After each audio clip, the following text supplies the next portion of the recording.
Buongiorno, benvenuti a Venice in Questa, il seminario di ricerca internazionale sulla storia di Venezia. Nella giornata di oggi il seminario si terrà in lingua inglese, ma ricordo che per fare commenti o condividere riflessioni potete farlo anche in lingua italiana, perché la nostra ospite comprende anche la lingua italiana. So I'm glad to welcome Karen McCLUSKEY from University of Notre Dame Australia.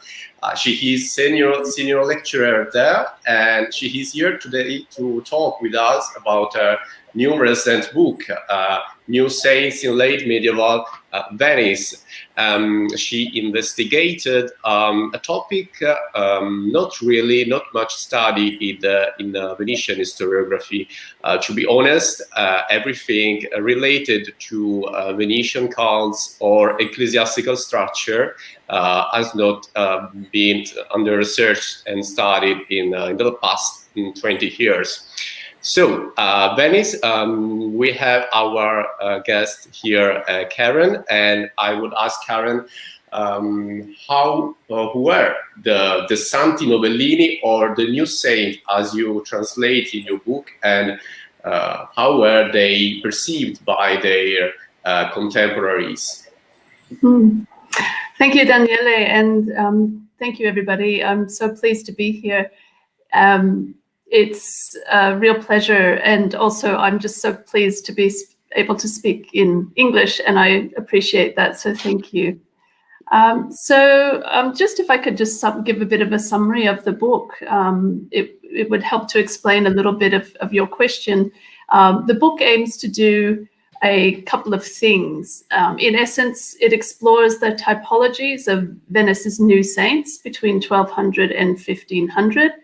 It tries to analyze the influential factors that led to the formation of those typologies. And so I look at the degree to which they were formed and informed by Venice's myths, by contemporary religious trends elsewhere, and by the particular needs of the Venetian populace. So in essence, the aim is really simple. The book asks what the typologies of local Venetian sainthood can tell us about the people who created and endorsed them. So as an art historian, I looked at visual material as my starting point. So looking at paintings and mosaics, sepulchre monuments, sculptures and relics. But it really became apparent that there wasn't an abundance of visual material relating to new saints in Venice. So I had to look at some textual materials for support. They're also limited in relation to the new saints in Venice, but they opened up some possibilities for me. Visual analysis naturally is the main methodology of the book, but also the history of experience. And the history of experience was a kind of a slow discovery during the writing of the book, but it fundamentally transformed the final product. So I found that other methodologies were a little bit insufficient in excavating what I ultimately wanted, which was a holistic view of Venetian society. My PhD, on which the book is based, was very much focused on the elite in society and how and why they commissioned works of art for devotional purposes. For the book, I complicated the approach. I wanted to see how different groups understood and accessed and expressed their religion and why they did. And I wanted to know how they lived their religion, whether as politicians, as mothers, how they interacted, if at all. So the history of lived religious experience opened up access to that space, even if at the moment it's still an imperfect dialogue. It's not a perfect argument, but it's opening up some conversation, I think, in this area. So in a kind of way, like Nicola who presented 2 weeks ago on 14th century merchants, the concept of entanglement is really important to the history of experience. And that is the complex connections and interactions that occur throughout society. So in the history of experience, I found it really significant in capturing the essence of Venetian life. It was difficult to do that in other methodologies. There was always something lacking. So I might look at the history from below, which captures something of the lowest orders of society or the marginalized. Or I could look at the history of mentalities or the history of emotions, but that only helped to a certain extent. because what I wanted to do was something more complex. And so I wanted to capture that complexity, that how the high and the low interacted, the elite and the poor, the religious and the lay, male and female. So one thing I haven't been able to do yet is capture the history of childhood experience. So that's still on the cards. I think it's too simple to look only at officially sanctioned interpretations of society, no matter what the context.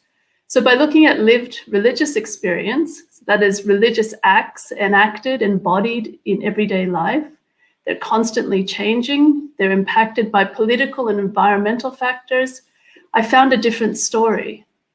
So it doesn't mean that lived experience is more authentic than sanctioned liturgical or canonical regulations or ritual acts. All of them have a context and an expression. But what I tried to capture by looking at experience is how and why and under what circumstances people acted religiously. Essentially, what are the individual and group meanings underlying specific acts of devotion and patronage, and why were certain choices made in relation to devotion? Why were certain saints attended to and others not? So this, I believe, complicates our understanding of late medieval Venetian society and allows us, in a sense, to get closer to understanding how and why people lived their lives the way they did, what motivated them. So looking at a society through its entangled relationship, I felt, is a much more accurate representation than that of society. Rather, exploring society through layers that are in isolation. The assumption is that they don't interact at all, and I didn't think that was quite right. So instead, I hope I've managed to demonstrate late medieval Venetians acting and interacting devotionally, whether as individuals or groups, at the sites of religion, whether it's in the political arena, for instance, St. Mark's Basilica, the Dogal Palace, Piazza San Marco, if it's in the religious centers in monasteries or churches, or in secular communities such as parishes and families. So I investigated a number of communities for which I could find the visual and textual material. And so the book is very much organized according to each group. So first I examined the few cults that were recognized by the state in works of art or in other devotional settings. So when and how and why certain members of the local new saint contingent were singled out by the government. I also examined the difficulty the government had in celebrating its honored and saintly citizens in a so-called republic of equals. Next, I focused on monastic communities. And interestingly, the material evidence comes largely from the Benedictines. So I looked at the cults at the Church of Sant'Ebiagio e Cataldo, which used to be on the Giudecca, and at the convent of San Lorenzo. So what's interesting here is that the Benedictines, who were usually highly enclosed and detached from society, appear from their saints' vitae to be rather involved in society, in healings and protection. And the typologies of their saints seem to be more characteristic of the mendicants in other centers. So I found that really interesting. The nuns, especially at San Lorenzo, were quite keen to open their doors to the public, to demonstrate their piety, their power, their wealth and status by overtly displaying the relics of their saints and the artworks they commissioned for them. These nuns did not take a back seat to the patriarchal overlords. They were outspoken, they were gregarious, and they made a very public name for themselves based on their new saints. On the other hand, and quite surprisingly, the mendicant orders, the subject of the following chapter, appear really subdued. So there are a handful of Dominicans and Franciscan new saints who I discuss, but all of them appear quite unremarkable. In fact, they appear more like traditional Benedictines than mendicants, which also I found interesting. The kind of inward-facing, subdued, focused on devotion, and not entirely engaged with society. So the last group that I look at is in the parishes, and the new saints, they really focus on, as a rule, the civic problems. So the poor, the destitute, environmental issues. So these are the things that affect Venetians of all social strata. So in many ways, I think I get closest to the experience of life in this community even though for the most part, the visual record is substantially lacking here. The book begins with an introduction and a first chapter that sets the context, the local, Italian, and international context for the cults of the saints that emerge in Venice. There's probably a few remarks I could say about the importance of the study. One of the things is that it shows that hagiographic materials are a rich source for understanding the lived experience of past communities of people.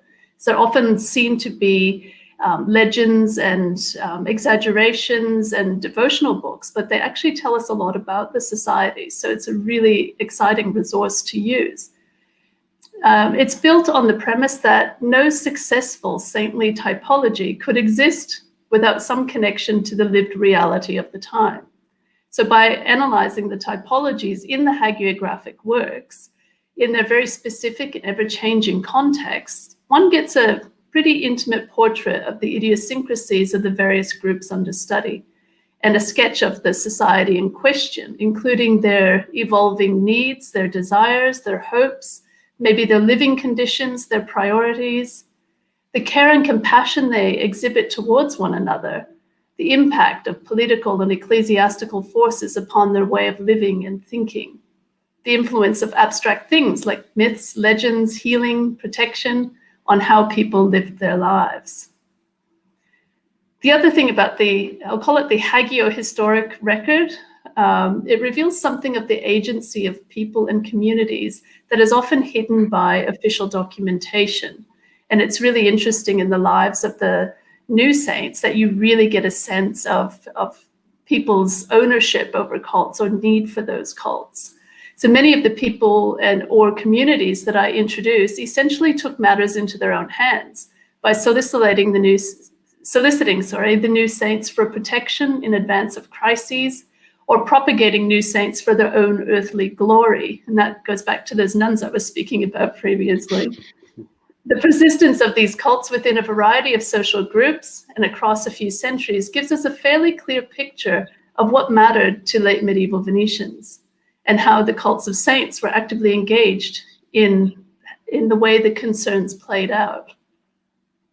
Another interesting find was that, there's always this idea that Venice is a mundus alter, another world. And what I found by looking at the cults of the saints and the typologies of sainthood is that Venice isn't actually that different from, the other places of devotion on the peninsula particularly. So they have many of the same typologies are borrowed and used in Venice. But what is interesting and what is most important is where there are differences, we understand something particular, local, site-specific.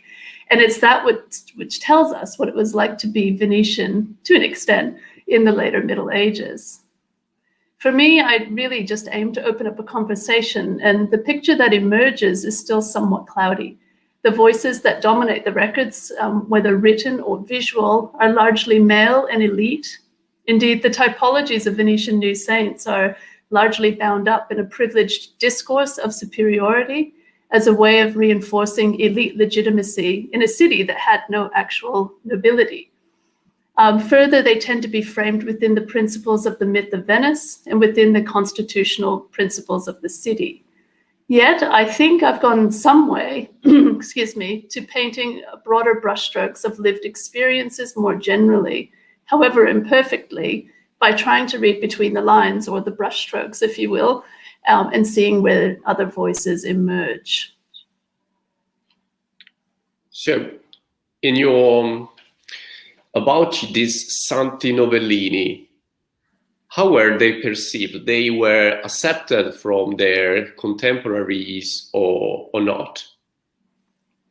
Well, both is the answer.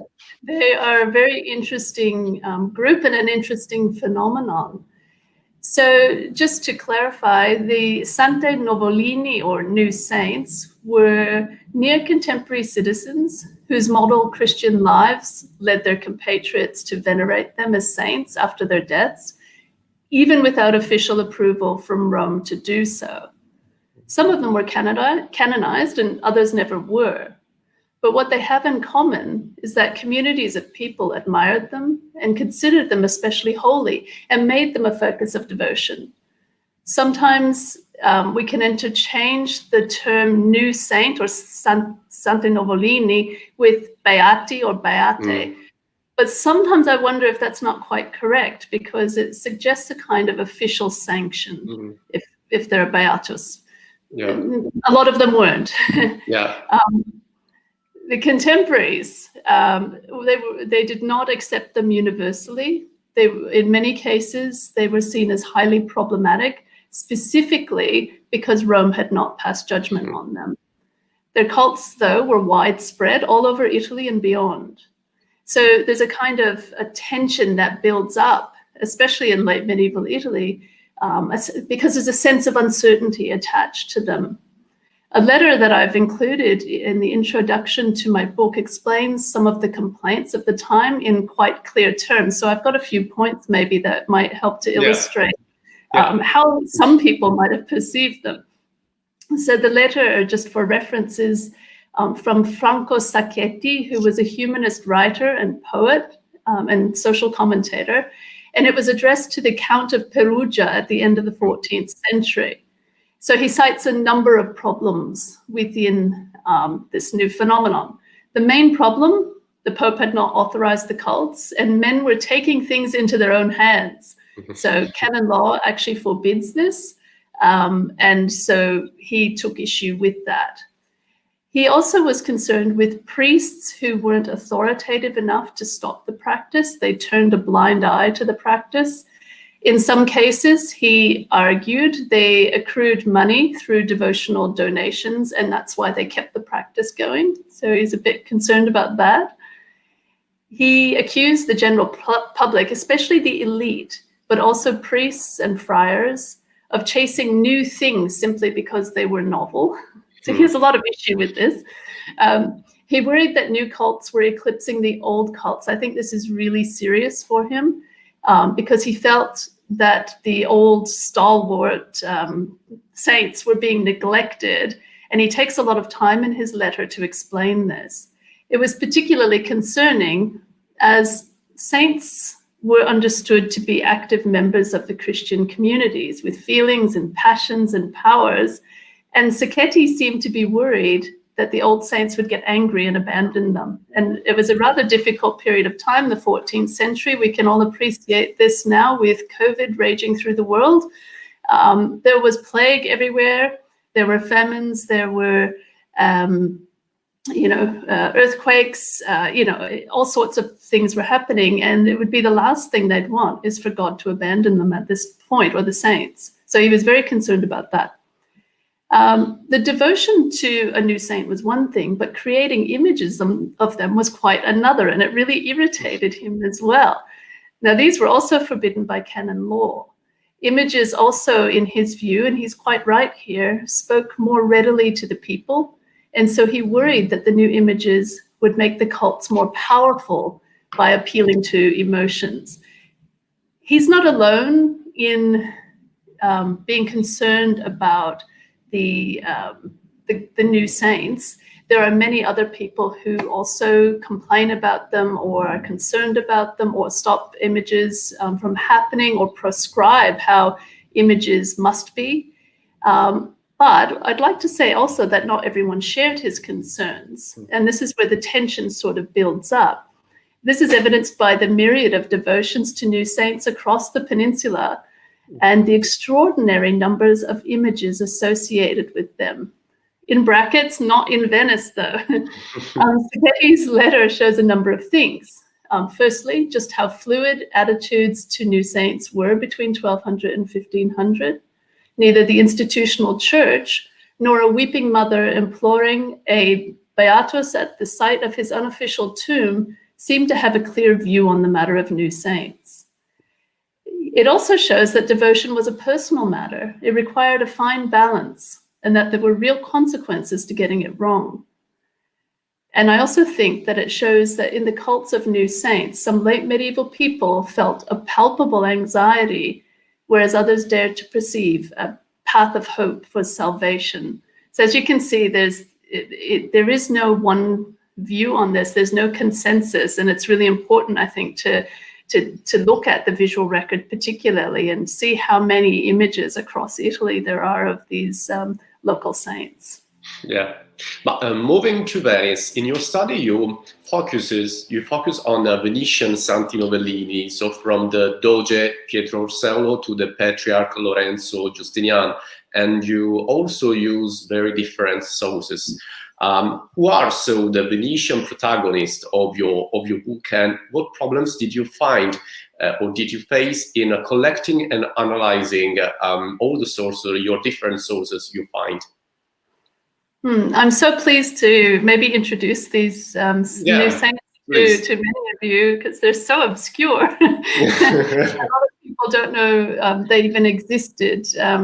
Although there was, after the Vatican Council, the Second Vatican Council, a lot of them were shut out of the canon, and there were Venetians who stood up against that, and they really pushed to keep a number of them on the books, shall we say. So there is still a love of these new saints in Venice. So to the new saints, I've included 13 of them in my book between 1200 and 1500. These are the ones I could excavate some sources on to build a picture of the lived religious experience in Venice. I'm sure there are others. Their names, we don't know an awful lot about them. But these ones I could build a picture on.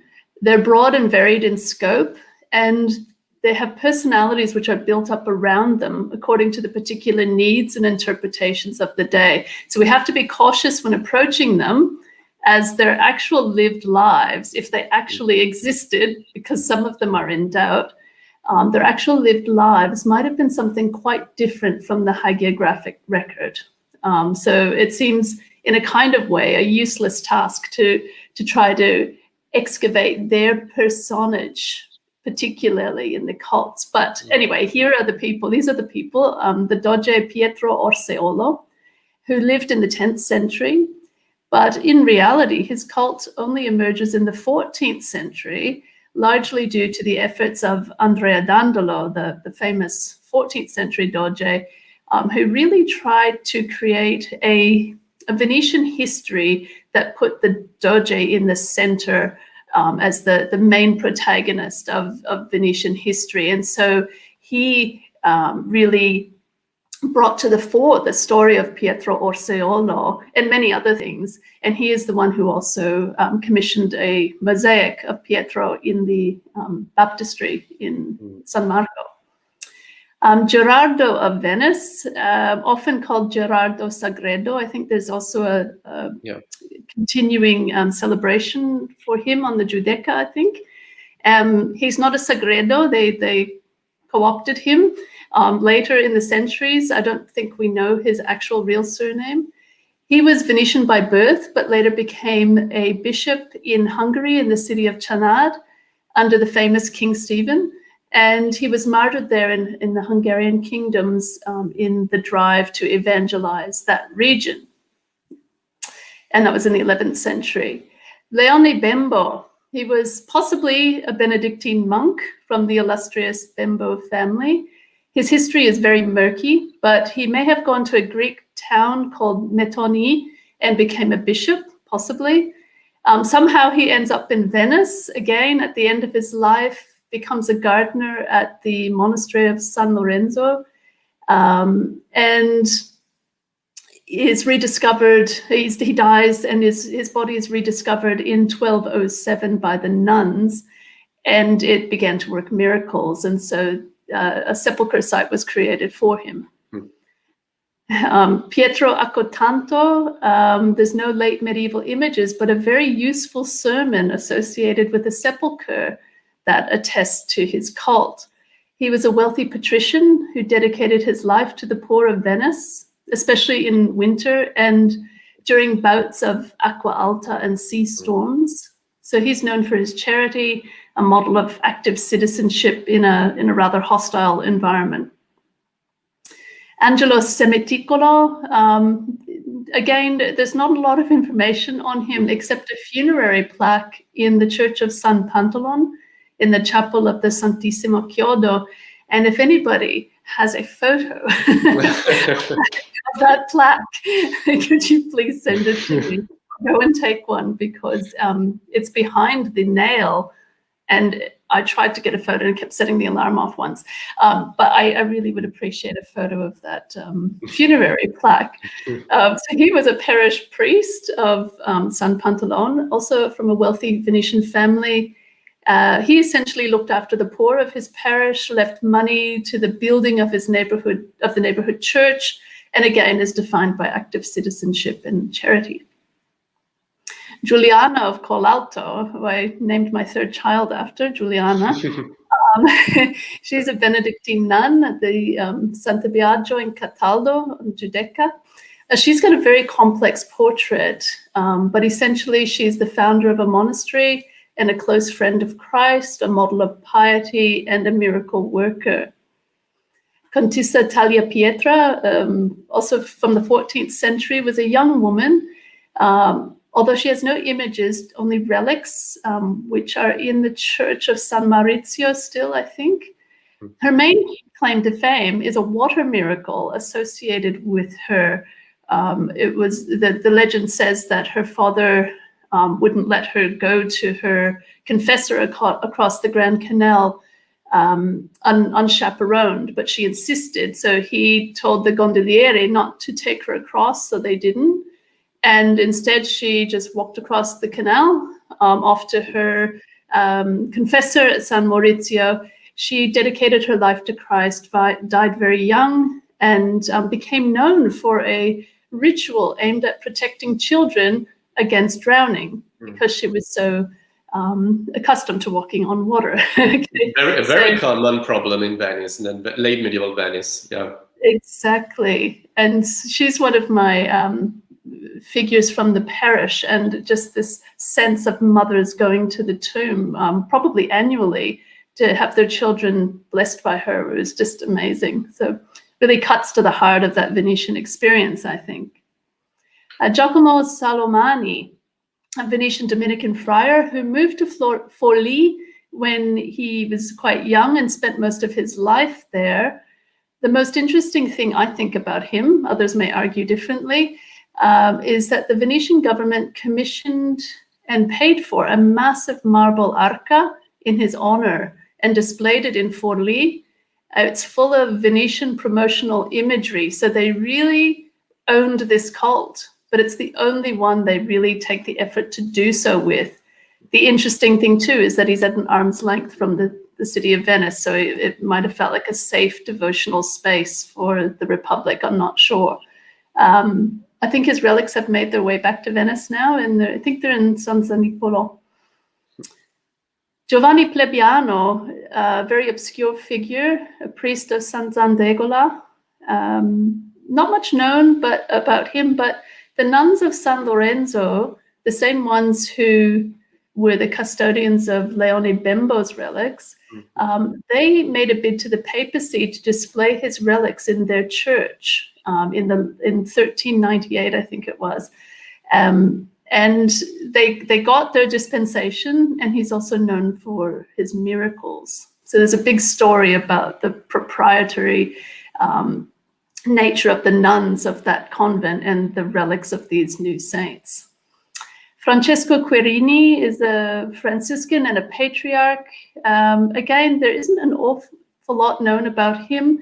But there was a later image of him by Carpaccio, which involves him in a miracle.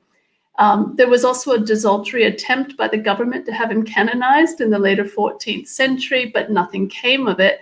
And Sanudo reports that the relics were completely lost by his time. So there wasn't an awful lot of care or concern for that particular man. Maria Sturion, probably the most obscure. My guess is she probably never lived. There's no real Venetian legacy for her cult, except a written vita, by the famous Sienese hagiographer Tommaso Caffarini, who wrote the vita of Catherine of Siena. The reality of that vita was it was meant to promote the Dominican Third Order and Catherine of Siena herself, at a time when her bid for canonization was being made in Venice. Pacifico Bon, second last, just to clarify. Also very obscure. There's an arca, the beautiful arca in the Frari, very impressive, paid for by a local nobleman and the procurator of the church of the Frari, Scipione Bon, and Scipione's grave is just below Beato Pacifico. So it's an interesting story there. Lorenzo Giustiniani, the latest and most impactful of our group. He was a noble, a monk, the last bishop of Castello, the first patriarch of Venice, spiritual advisor, reformer, diplomat, visionary. He's everything, a lover of the poor. We all know him. His legacy is marked in images and texts through relics and rituals, and a written vita by his nephew Bernardo. Even the government supported his beatification. They really couldn't ignore his singular accomplishments and his fama. So those are the saints that, or the new saints that I've managed to bring together in the book. I'll just have a little drink.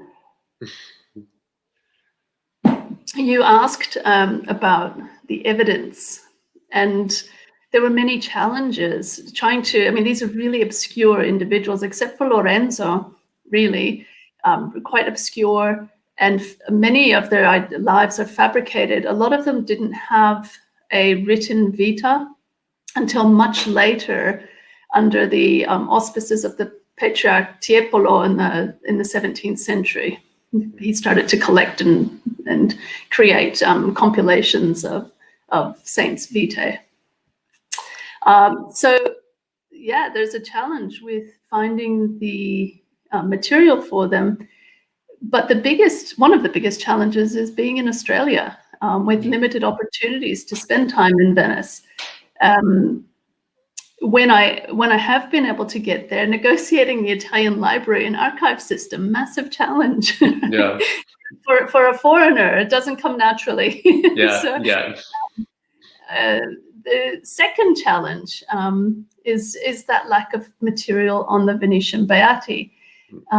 One of my initial research questions was why, when the celebration of Sante Novellini was so abundant in most major centers across the Italian peninsula, were there so few visual images of local new saints in Venice? And then, so I couldn't find anything. So I already had an obstacle at the beginning.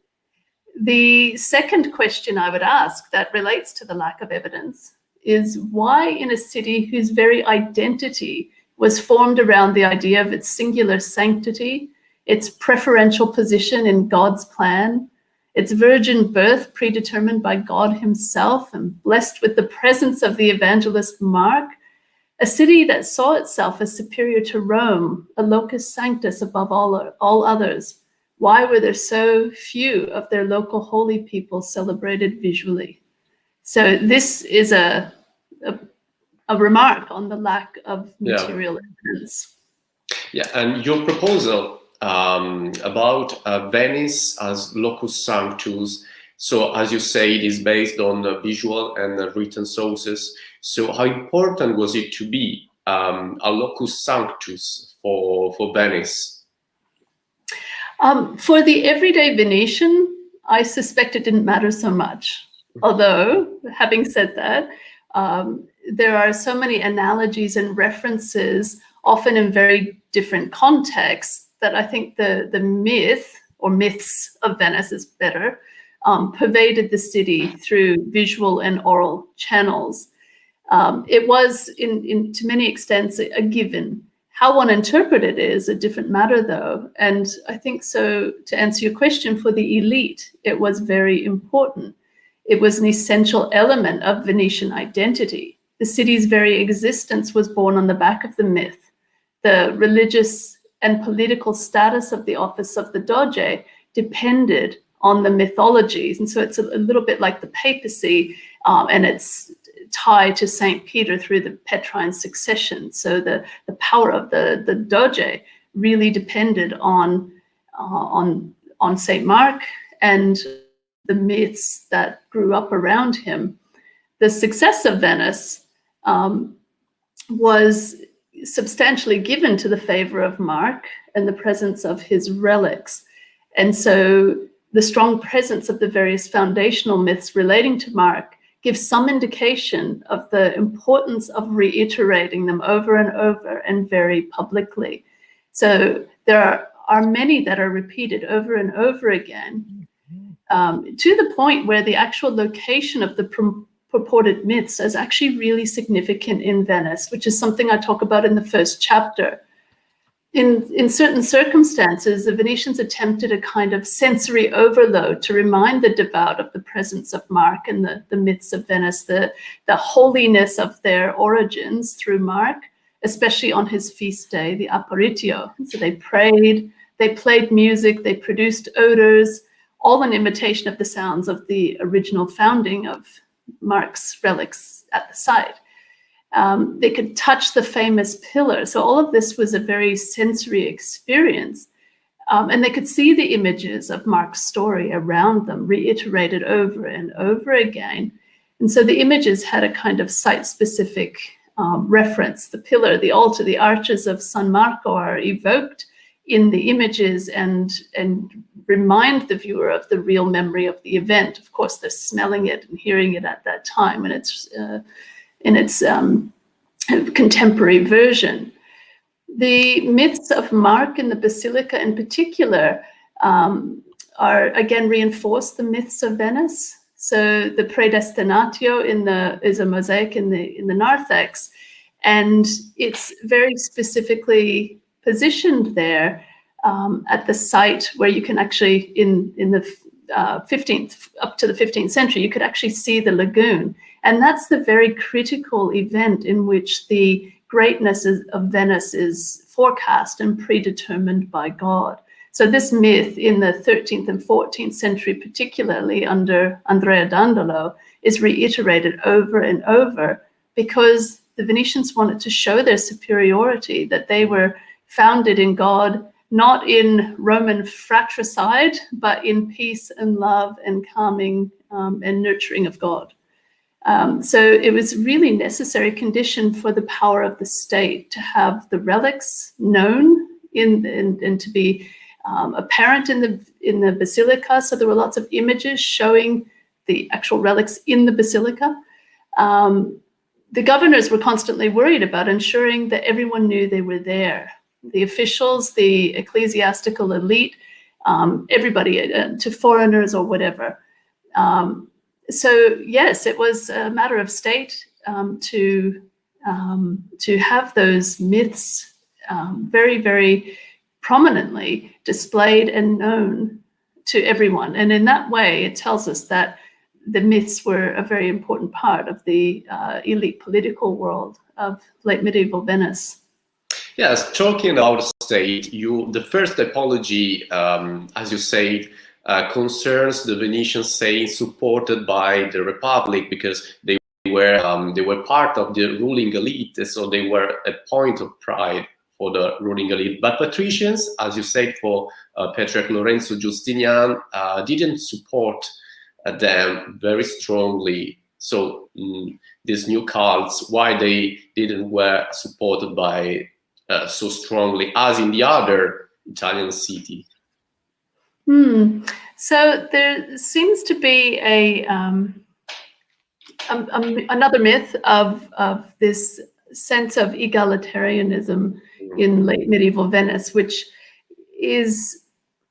pervades a lot of the documentation and pervades a lot of the visual sources. And it's something that the Venetians appear to have built their city on. So this sense of the significance of the nobility, this egalitarian idea. And so what it means in essence is that the Venetians would view the celebration of individual members of the society with some concern.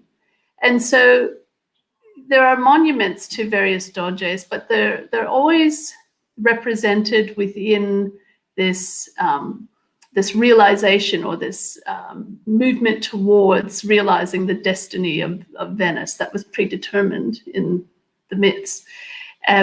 So celebrated as individuals of greatness, but the undertone is that they were put there as agents of Venetian destiny. And I think there's a quote that I start the book with by Bartolomeo Spatafora, who speaks at the funeral. It's a funeral oration for Doge Trevisan. And he actually does the same thing with the Venetian new saints. He includes them in this kind of honor roll that leads to the Doge. So all of these people coming together, sort of marching towards and carrying along Venetians to meet their predetermined destiny. So to have one figure celebrated above all others caused quite a lot of turmoil and concern in Venice. And I think it comes to a head with the beatification of Lorenzo Giustiniani, because they couldn't ignore his greatness, but he was also from, a very noble family. And so they had to recognize him as a beatus, but again, he was seen as an agent of destiny. But Marin Sanudo actually gives us some comment, some idea of how Lorenzo was perceived by the political elite in his Vite de' Dogi. If I can just, there's a small quote, but he says, he describes the fanfare essentially around the beatification celebration for Lorenzo Giustiniani in 1526. And he says, everybody's there, everybody's in attendance, the Gentiluomini, the Cittadini, the Popolani. And he says at the end of his entry, he says that he actually had to remind the Doge to order the closures of the shops and the banks and other non-essential services. Now, these are actions normally undertaken as a matter of course on events that are significant to the state. And then he laments the government's absence from the festivities. He says, it would have been better if Il Serenissimo had gone to Castello with the Signoria and others to honor one of its most holy gentlemen. So I think it's this idea that no personal family should be unduly raised above another. Order and harmony amongst the people were understood to be essential features of Venice's success, with the city rulers consistently promoting an ideology of egalitarianism, and this terminology of balance and partnership characterizes the Constitution. So I think there's a kind of tension between the fact that Lorenzo is so popular and so obviously saintly, but the fact that he's also from a Venetian family, it causes problems. A very powerful Venetian family. Yeah. Yeah, about the second typology refers to, as you say, the monastic communities. So despite the success of the mendicant orders, for example, the Church of Frari is there to represent the power of this mendicant order in Venice, but their new saints were not able to prevail as in the other Italian cities. No, it's a really interesting point, and one that I struggled with for some time. And maybe this is too strongly worded, but I think it might be right. There's a kind of persistent xenophobia on the part of the Venetian government, particularly against outside religious influences. And so that's how I kind of explain it. They're very wary of religious institutions whose interests lay outside of the lagoon. And so with the mendicant orders, they're not Venetian born. And so they always seem to be in trouble in Venice in the documentation. There's always some kind of concern by the government if they have processions or they preach in public or whatever. There's many incidences where they get their hands slapped, if you will. And this is something that I find really interesting because they were so popular everywhere else. Now, that is not to say that even the Venetian elite didn't support them in certain ways. They gave them the lands for, San Zanipolo and the Frari in the early days of the mendicant insurgents into that land. But there's something, once they get really powerful or start to populate the city a bit more, the government seems to shove them back a little bit. And I often wonder too if that's the reason that Lorenzo Giustiniani's appointment or his beatification was snubbed by the government, because he had become no longer the Bishop of Castello, but the bishopric of Castello and the Patriarchate were brought together, and he was the first one to hold that role. And the Patriarchate was associated more with the papacy. So it would be, another kind of expression of the fact that, or maybe help to explain why the mendicants weren't so well accepted in Venice as elsewhere.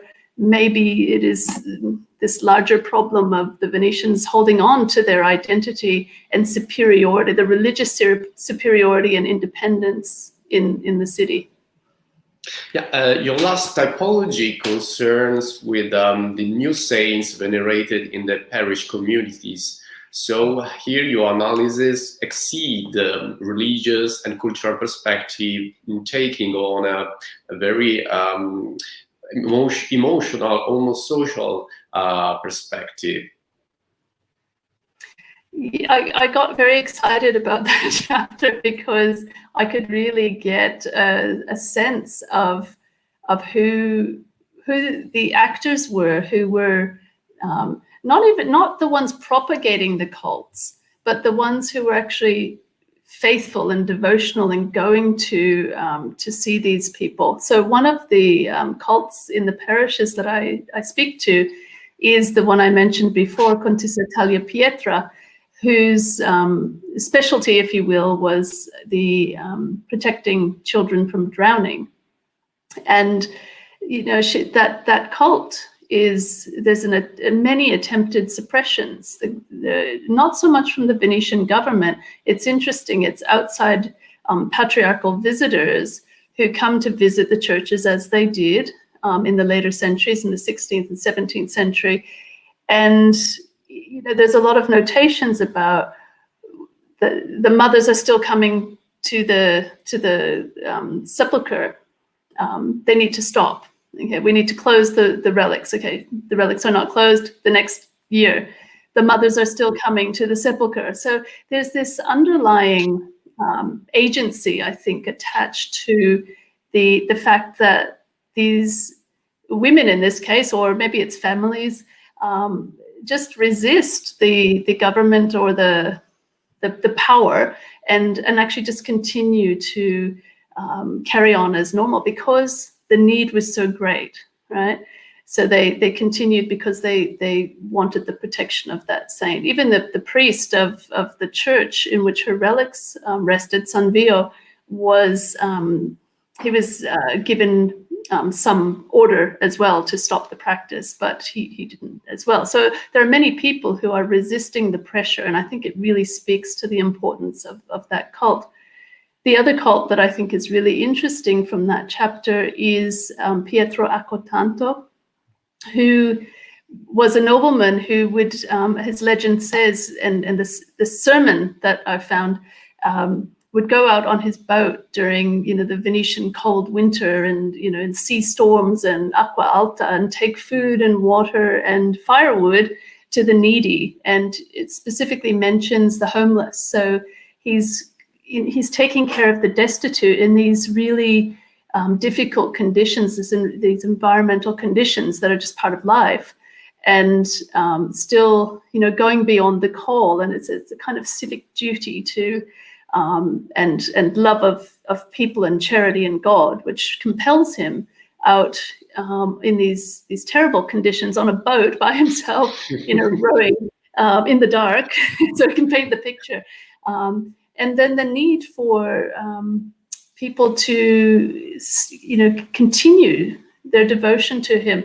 There's still a little plaque in the church, oh, I can't remember the name of the church now just offhand, but a little plaque that still has it's a 19th century sculpture of him. I suspect his relics are in the little chapel there somewhere.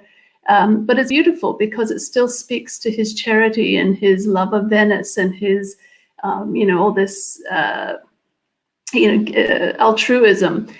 But the other thing it speaks to, in both cases, is life in Venice in the late medieval period, and how difficult it was for some people, but also how different elements of society interacted with each other. The rich, the well-to-do had an obligation to take care of the poor, and the poor therefore had an obligation to pray for the wealthy who gave. So it's this lovely circle, this cycle of life and caretaking that seems to be clear in that circumstance.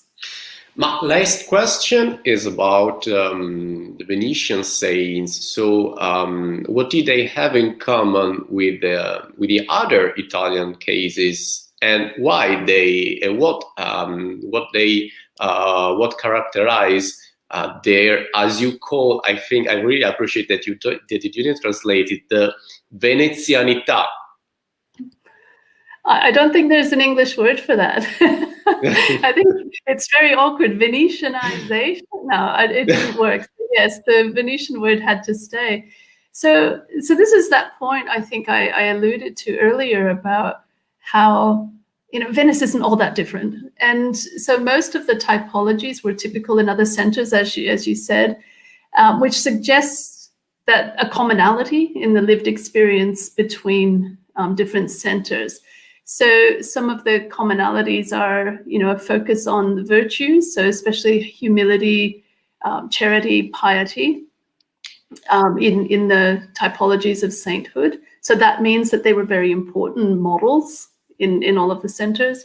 The importance of virginity as the ideal state, especially for the female new saints. So virginity was prized in the period.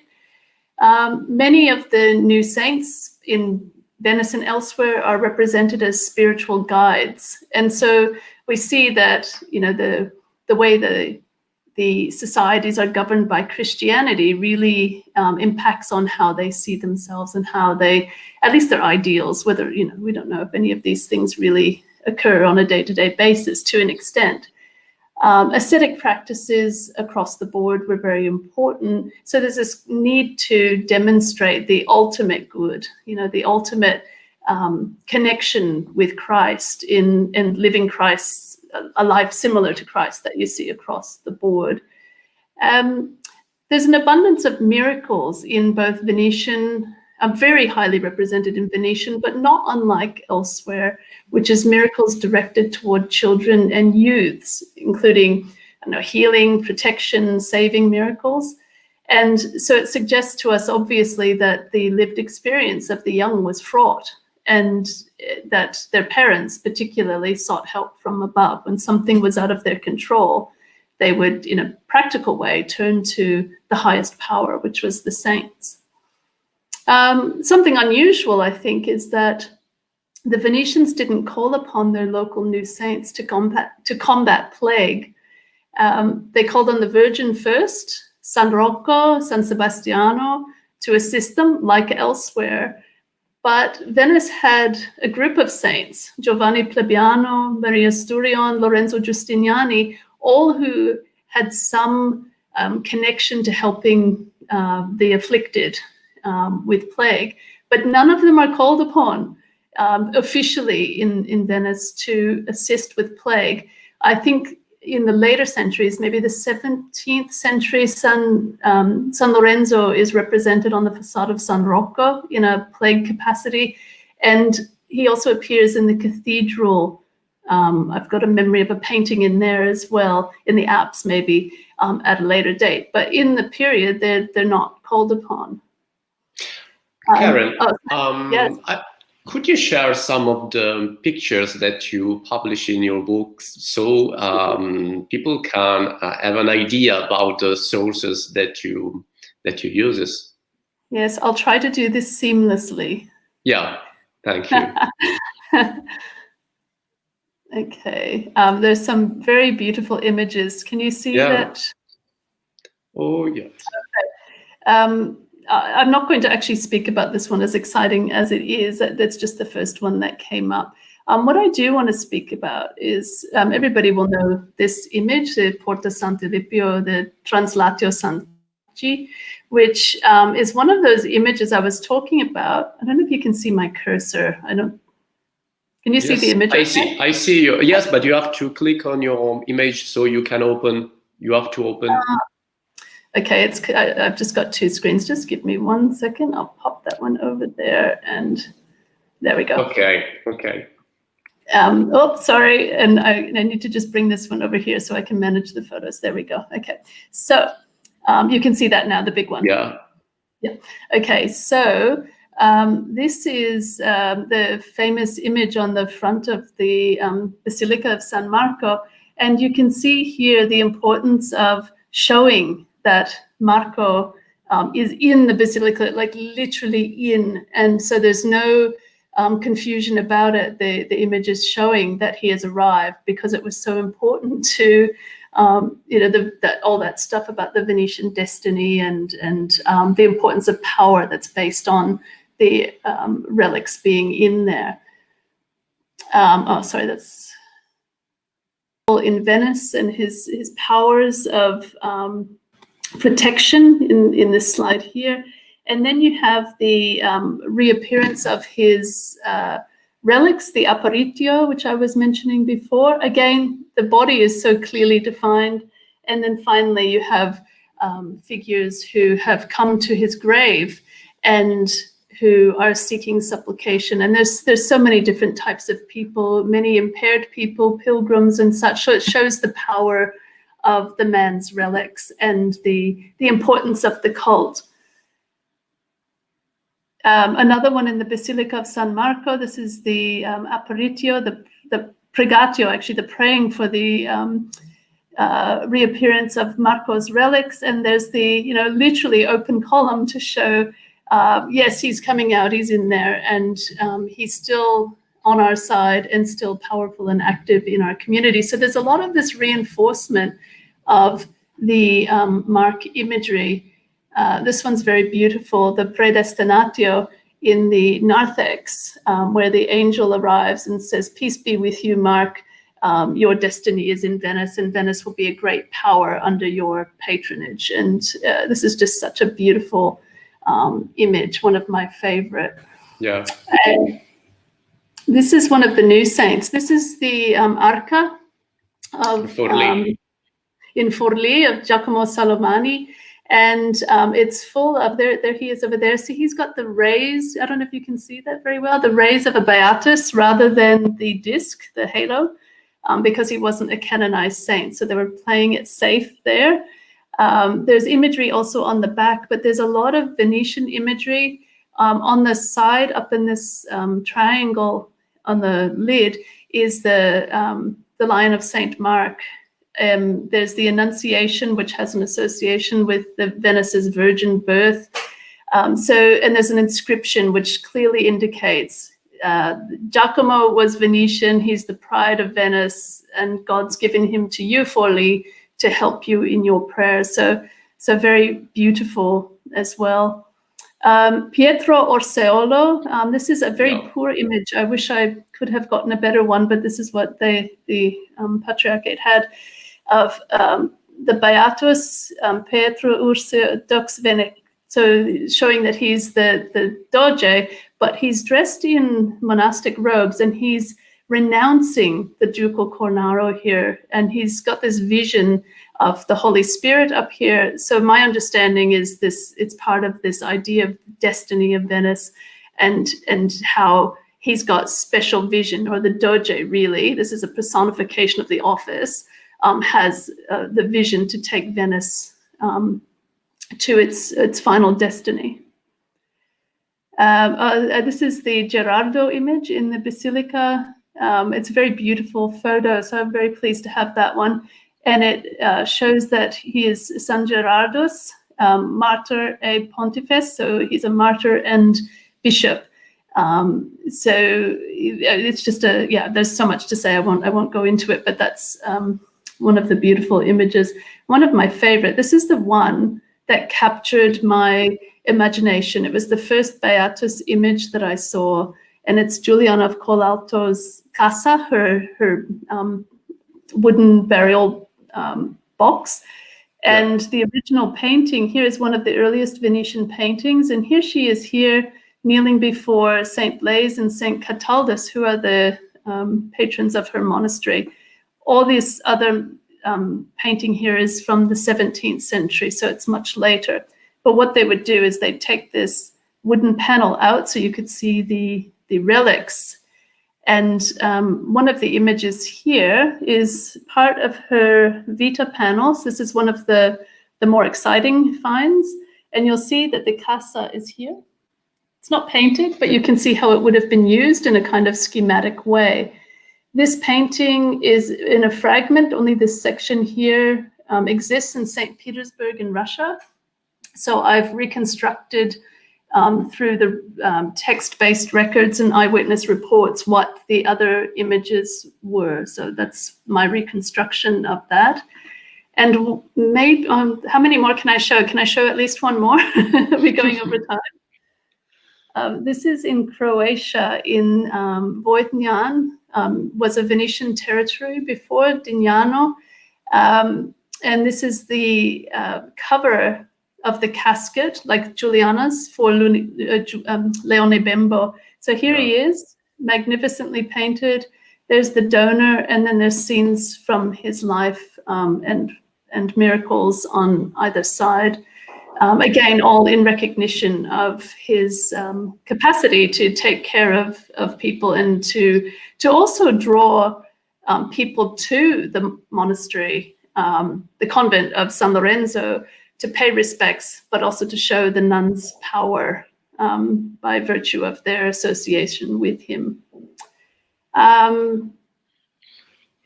Here is the Frari Arca, which is dedicated to Beato Pacifico.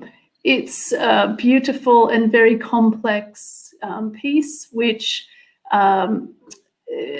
is oddly associated with this very unknown saint. And the thinking is probably that it was made for the patron, Scipione Bon, but that there was some complaint about the fact that he wanted himself in such a glorious arca in the church of which he worked, that he ended up getting, put in the ground essentially. And I don't know if they made up a saint. I'm not sure, but they stuck Pacifico Bon in there. There's no history of Pacifico Bon. We don't know who he is. They put him in this casket, and I feel like it's something about the family promotion. To have a saint in your family is really powerful. So I think it has something to do with that. It's a very uncertain image. There's a beautiful image of Lorenzo Giustinian in the Accademia. And here it's very interesting because he hasn't been canonized yet. There's his bishop's mitre, but he's being very much celebrated as a saint. So there was obviously a clear context for supporting his veneration even before he was canonized. And you can see there's a kind of unusual halo with a few spikes on it. So it was in this intermediate period between beatification and canonization. So it's a really interesting image. I think that. Okay, a few more, but I think that's. I think we have one first question in the live cam. I would ask Matteo to introduce our first question. Okay, hi Nicola. Good morning. Good morning, Nicola. Oh, good morning. From Oxford. Yes, indeed. So actually, you have a set of questions to be fair. So you have three different questions, and I'm sure that Dr. McCluskey will be totally able to satisfy my my request. So as for the first one, I was wondering if you could tell more about the relationship between foreign communities and saints. I know, for example, that at the Servi, there has been a devotional cult linked to the Tuscan, for example. It has been quite widely studied. And I was wondering whether there were other instances of foreign communities linked to a specific saint, apart, of course, from the more mainstream ones, such as the Virgin or Jesus Christ. So I was wondering whether there's any positive causality between foreign communities and specific cult of saints. Thank you, Nicola. There certainly an Orthodox community, as we know, in Venice. But to be honest, I don't know an awful lot about them in terms of sainthood or veneration of particular individuals. But they certainly had churches within Venice, one particular one as well. In the Frari, there was a chapel. Can't remember. I think it's dedicated to the Virgin Mary. It might be St. John, which would make sense because it is a Florentine chapel.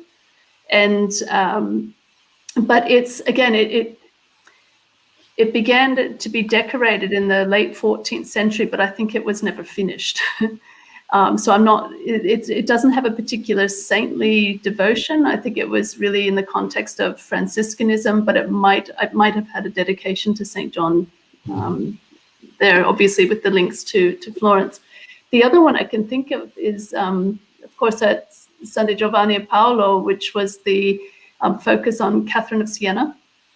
And so they had the processo there. They sort of brought all the papers together and really made a bid for her sanctity. So that's the what is it called? The processo castellano, because it's from the Venetian patriarch. So there was certainly a lot of devotion to her there on the part of Venetians and others.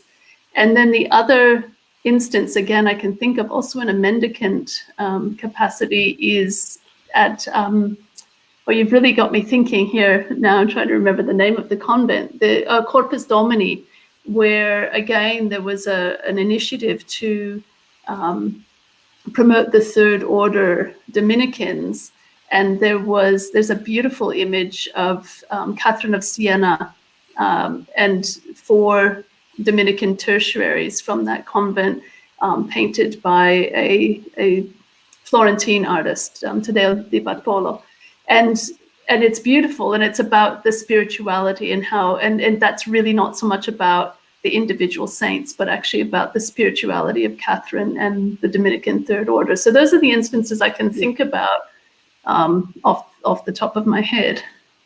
So the other 2 questions, if I may, are the first one regarding you mentioned Saint Nicholas. So since it's quite a powerful saint, and it, I mean, of course, it has played a role, albeit of course with all the possible difficulties in defining the cult of Saint Nicholas, given that the body was not totally, of course, preserved in Venice. So I was wondering whether there was ever a kind of competition between Saint Nicholas and Saint Mark, for example, in the city of Venice, or whether the 2 saints coexisted, or I don't know whether Saint Mark completely overshadowed the previous cult of Saint Nicholas. It's an interesting question, and I think your final point is quite right, that Mark overshadowed everybody on an official level.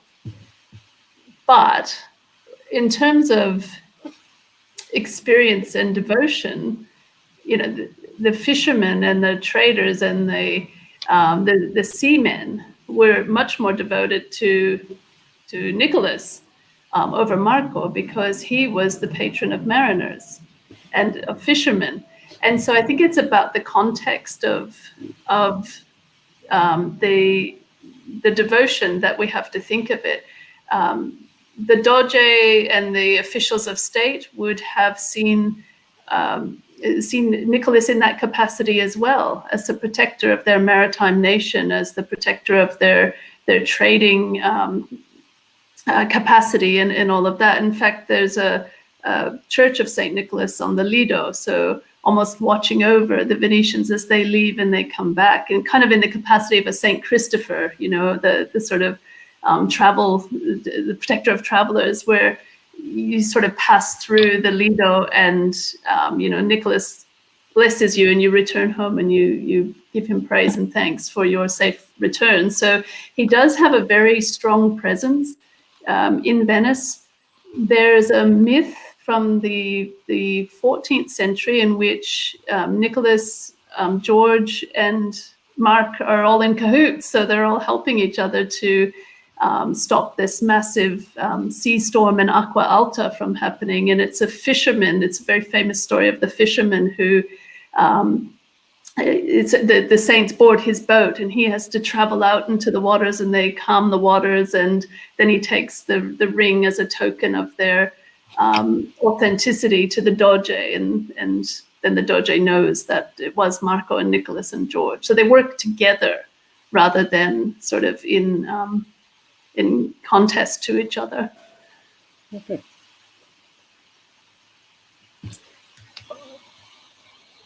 I can't hear you, Daniele. You can make another question if you want. Perfect. So my last question, I promise, is about the relationship between saints and merchants. So this is quite a powerful one, and I was wondering what we know, for example, about devotional object being carried on Venetian ships, and what was the recourse to saints, apart of course of St. Nicholas and Mark, the more mainstream saints. I was wondering whether merchants made specific recourse to some specific or peculiar saints that reinforce their ties with the local community, their parish or their scuola. I was wondering whether there is a positive relation in this kind, especially regarding a devotional object, and how this image of saints were preserved and venerated from merchants. Oh, that's a very tricky one. I don't actually know your answer there. I know there are, so I don't know about the objects, whether or not an object might have been taken on board. Perhaps a medallion that, people still carry St. Christopher medallions, for instance.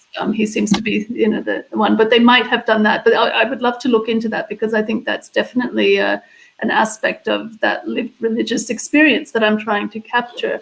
But what I do know from various pilgrims' reports and other documents is that the merchants did visit the saints before they went off on their travels, and Nicholas and Christopher were the two main ones.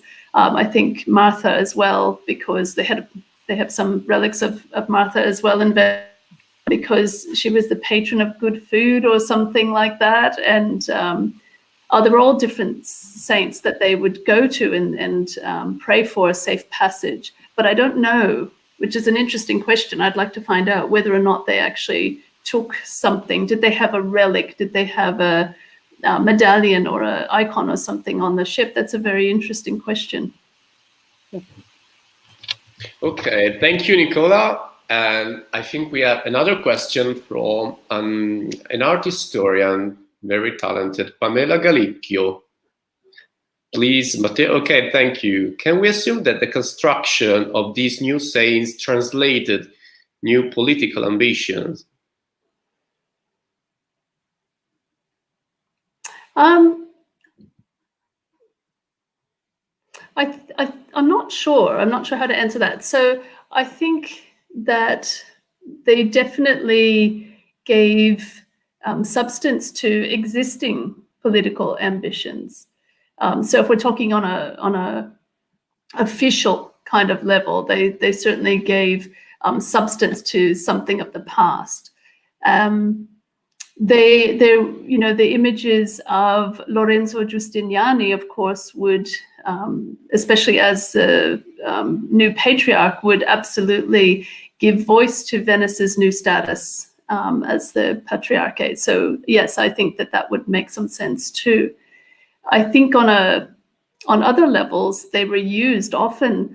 If we talk more broadly about political, they were definitely used as stakes in power contests. So, for instance, the nuns of San Lorenzo using those images and the relics to promote their own political status within the city of Venice and their wealth. their association became more and more specifically tied to those relics, to the point where even so political statement being made on a panel, the panel that I showed you before of Leone Bembo, there's one of the little episodes where the Bishop of Castello is verifying the relics of Leone Bembo. In the written tradition, that story involves the nuns, but the nuns aren't included in the image. But sometime after 1350, when the image was painted, the nuns, I think, painted themselves into the panel. So they overpainted some noble males at the foot of Leone Bembo's funerary bier, and they painted Benedictine nuns into the scene. And in 1966, when the panel there was a conservation effort on it in Croatia, they removed the nuns. So now we only have the male elites again. So there's a very strong political aspect to that gesture of painting, overpainting the male elite in that sense.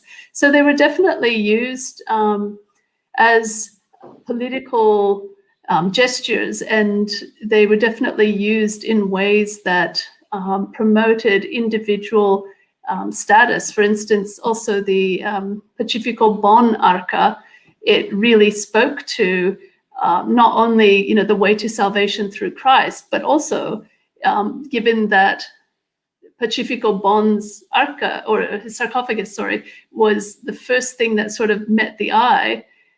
It was like through him one could achieve salvation, and therefore, and you're standing over the grave of Scipione Bon. And so there's this kind of dialogue between the earthly and the heavenly, and something in between that speaks to the special nature or the piety or the status or all of that of the Bon family. So they were definitely used politically to promote and support status and power within the city. Yes, I think about Pacifico Bon, I think it is also important. It was important for Venice because Forlì was in Friuli. Venice was trying to have a control of the Friuli region in that century. It's not a case that it became part of the Venetian dominion in the century, but in the 14th century, Venice was trying to control that zone because it was fallen also in the chaos. So maybe it was also a political act to make a Venetian presence in that territory. Yeah. That was fundamental for the commercial, for the trade, because the Friuli was the link between Venice and North Europe. Yeah, that actually reminds me as well. So thank you for that. There's the sculpture of Saint Simeon, which I've never been able to see because it's always in renovation. At San Simeone Piccolo, I think. San Simeone Piccolo. Yes. Yeah. And that sculpture, so beautifully made. Now that's not a new saint, but that's a traditional saint. There was contest for the relics of that saint from Zara, and so for the Venetians to create that sarcophagus in such beautiful way, it was with marble, and it's very rich, and the government created this or patronized it. It really speaks to the fact that we've got the relics, and it's a political situation. Specifically because Zara is also claiming to have those relics. So one of the key factors in sainthood in this period is that the more, the understanding is that the more saints you have in your city, either from your city or who have come to your city, the holier you are, the more pious you are. So if Venice is going to create this illusion of being the locus sanctus, the relics and the images very politically establish that argument that, this is the locus sanctus, and look at all this stuff we've got. Yeah, it is the myth of Venice, as you also say in your book. Yes. Yeah, we have another question from by Vincenzo Tedesco, another scholar.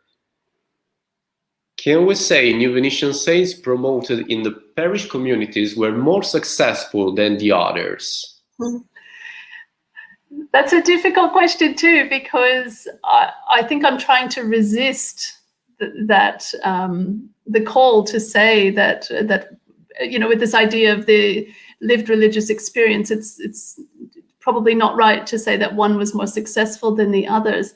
Longevity would certainly suggest that Mark is very clearly very successful, but it would also suggest that some of those parish saints are as well. For instance, I said that the Pietro Accotanto still had that plaque in the church, and also Contessa Talia Pietra, who was in San Maurizio, and when the Napoleonic invasion came in, the parish or the community, somebody took the relics and hid them in the sacristy so that Napoleon and his forces wouldn't take the relics. So still in that period, the early 19th century, we still have a very powerful cult associated with those figures.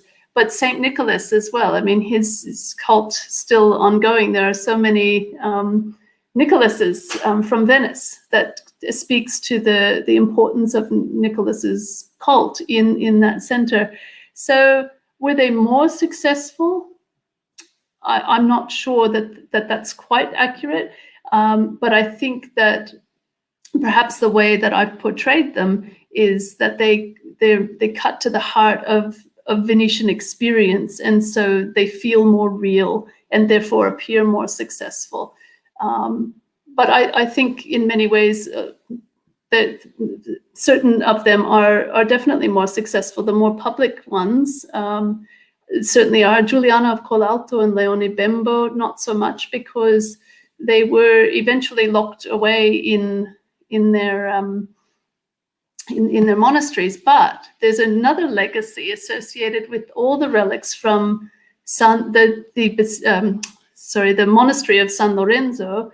When the Napoleonic invasion occurred, a artist, Gaetano Gresler, came from somewhere on the mainland, I can't remember, and he took all the relics of these Venetian saints that were in San Lorenzo. So Leone Bembo, Giovanni Plebiano, Santa Candida, there were others, and he's taken them all to this small town in Dignano, Croatia, right, in Istria.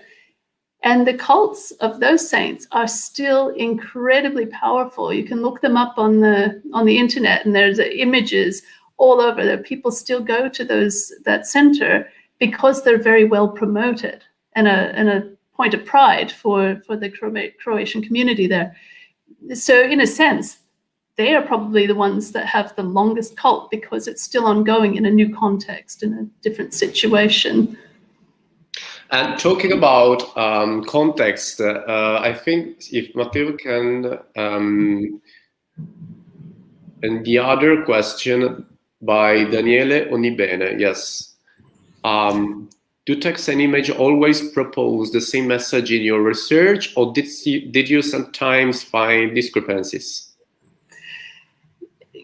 So no, they don't always propose the same message, and that's an excellent question, particularly with the Vita panels, the ones with the full lives of Giuliana of Colalto and Leone Bembo. Those ones in particular are quite interesting in that regard, because the images are just what they are. There's no preceding vita. There's no information before those images. They're the first instances we have of understanding of those cults. And afterwards, in the 15th, 16th, 17th century, there are vitae written about those saints, which elaborate on them, and they create these really complex figures. And there are sometimes, in the situation of Pietro Accotanto, there's actually two versions of his vita. One is the sermon that I spoke about, which was the public one associated with his church. But the other one is a Benedictine version of his life, which is completely different.